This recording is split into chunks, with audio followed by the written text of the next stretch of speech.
দেশ জুড়ে আবারও সক্রিয় হয়ে উঠেছে মৌসুমি বৃষ্টিপাত। আবহাওয়া অধিদপ্তরের পূর্বাভাস বলছে, আগামী 4 দিন দেশের বিভিন্ন অঞ্চলে দফায় দফায় বজ্রসহ বৃষ্টি ও ঝড়ো হওয়ার সম্ভাবনা রয়েছে।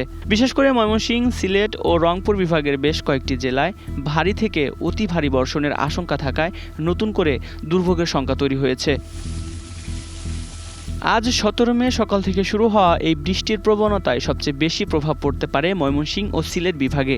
এই দুই বিভাগের অনেক জায়গায় মাঝারি থেকে ভারী বর্ষণের আভাস দিয়েছে আবহাওয়া অফিস।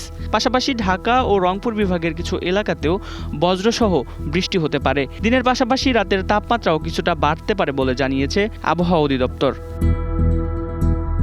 এদিকে সোমবার 18 মে পরিস্থিতি আরও বিস্তৃত হতে পারে। রংপুর, ময়মনসিংহ ও সিলেট বিভাগের অধিকাংশ এলাকায় বৃষ্টির সম্ভাবনা রয়েছে। কোথাও কোথাও ভারী বর্ষণও হতে পারে। এদিন ঢাকার কিছু এলাকাতেও বজ্রপাত সহ ঝড়ো হওয়ার আশঙ্কা রয়েছে। আবহাওয়াবিদরা বলছেন, টানা বৃষ্টির কারণে নিচু এলাকায় জলবদ্ধতা তৈরি হতে পারে। উন্নত প্রযুক্তি এবং অভিজ্ঞ চিকিৎসক দলের নিরলস প্রচেষ্টায় আমরা আছি আপনার পাশে। ডেল্টা হাসপাতাল।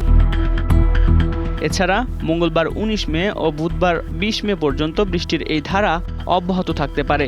বিশেষ করে সিলেট বিভাগে ভারী বর্ষণের ঝুঁকি সবচেয়ে বেশি। এছাড়া ঢাকা, রাজশাহী, রংপুর, খুলনা ও বরিশালের কিছু এলাকাতেও বিক্ষিপ্ত বৃষ্টি হতে পারে। ঝড়ো হাওয়া ও বজ্রপাতের কারণে নদীবন্দরগুলোকে সতর্ক থাকতে বলা হয়েছে।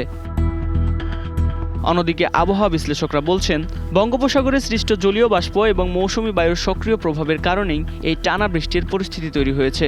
তাই আগামী কয়েকদিন বাইরে বের হলে ছাতা বা রেইনকোট সঙ্গে রাখার পরামর্শ দেওয়া হয়েছে। বিশেষ করে বজ্রপাতের সময় খোলা মাঠ, নদী বা গাছের নিচে অবস্থান না করার জন্য সতর্ক করা হয়েছে।